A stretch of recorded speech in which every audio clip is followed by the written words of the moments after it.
So we're gonna take a look at this light kit that was sent out for review. So it comes pretty well packaged.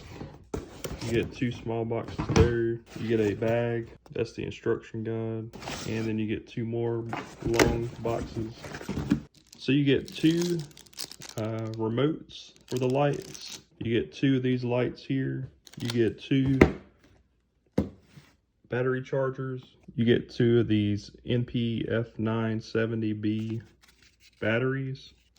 You get 2 cables. You get 2 light stands, and then you get the bag, and then of course this paper instruction. We'll set it up and we'll see how it works. This is one of the stands. All you got to do is unloosen this, and these legs will go out, and you could lift this up here by turning this and raise it as high as you would like. This is how tall the stand will go. But obviously if you go real high, it's going to be a little wobbly, so you want to probably bring it down some. So on the back here, you could connect this battery. So it's got 2 holes here, and you got these little pegs there. So you can just kind of slide that in. So when you get ready to charge the battery, all you gotta do is take this off, just press it forward, it'll come out. Now the battery has some weight to it, and you'll take one of the included chargers, and you can just pull this out. That's your plug for your outlet, and you'll just put this on here. We'll plug this in real quick. So when you plug it in, this is what it looks like. It's got a red button there, and once it turns green, it's charged up. And you also get these here, can plug directly into this, and you could power them without having to worry about the battery. If you go mobile, you want to use the battery. That way you could go wirelessly, and you can carry this around and actually hold it in your hand if you would like.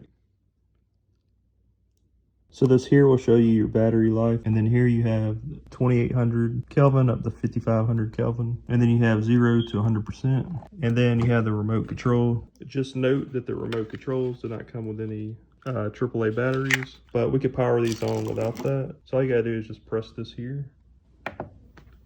It'll turn on, so you can see how bright that light is. So if I spin this, see it lowers. So it shows you like P1, P2, 3, 4, 9. So it goes all the way up to 100 brightness.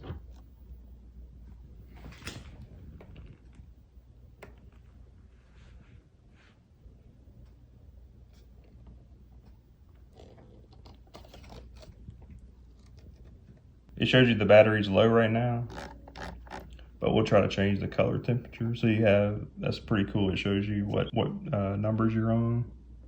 So 55, all the way down to a warmer. So the lower number you go, the warmer the fixture will become. I'll see if I can demonstrate this.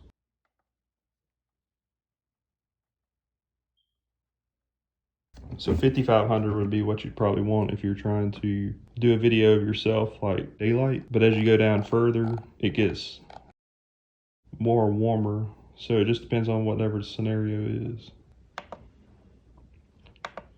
And one cool thing is if you press this here, it'll toggle in between.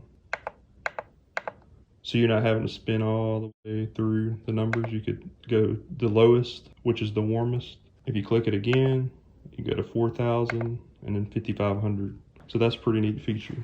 So if you have like a long period of time where you need light for a video or photography, you can just plug that in there. So if you wanted to use the continuous power, you just plug this power cable that's provided in there, and then this goes into the wall. So now you have continuous power. You're not having to worry about the battery. But if you're on the go, you use the battery. This is the best of both worlds. And then this remote here will let you do on, off. You could toggle between the colors. You could toggle between the brightness. You could do 20, 60, 100 brightness, yellow light, or white light. So we're going to test out the remote. So right now that's white and that's warmer color. So if I turn them off and I turn them back on, and then I hit say white, it'll turn both of them the same color. Maybe kind of hard to see here, but then I could bring the brightness down.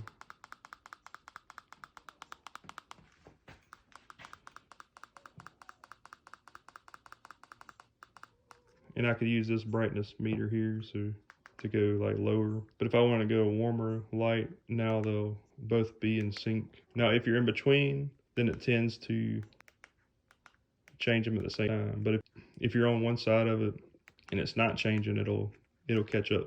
So to put this on a stand, all you have to do is loosen this up, put it over the top of this, tighten it up. This is what it looks like on the stand mounted. And then you could also angle it. So I'll angle it like a 90 degrees. And you do that turning this and letting it fall forward. So that's what it looks like angled. And again, all you gotta do is press this on.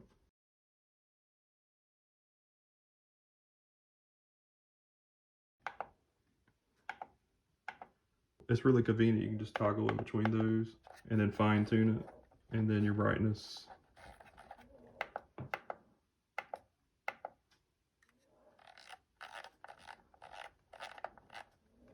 So if you go all the way down, it doesn't quite go all the way off. It doesn't dim all the way down. There's a little light still. So I think it's a really cool light. Seems to be decent quality. Again, the stand is, you don't probably want to extend it all the way out. And we want to make sure probably that you had like a sandbag or something. If you're filming somebody, you don't want this falling over. Overall, it seems like they're a great set of lights. I only set up this one, but it comes with two. You get two stands, two batteries, everything you need to get going for your content creation, etc. So this light would also be great for product photography. So say you were taking a photo of this remote, you could just turn this on here, adjust your brightness, and then you'd have light there for your product shot. So very versatile light, great to have in your lighting kit. So when you package these up, it's got these little openings and you can put your stands and your lights in there. There's not really a place to put batteries and all that, but you could just set them inside of here and zip it up. So this is what it looks like all packaged up. The only other thing to think about is it doesn't have any kind of grid over the light. You're not gonna really have anything to soften the light. But other than that, I think it's a great kit. Be great for your photography or videography adventures.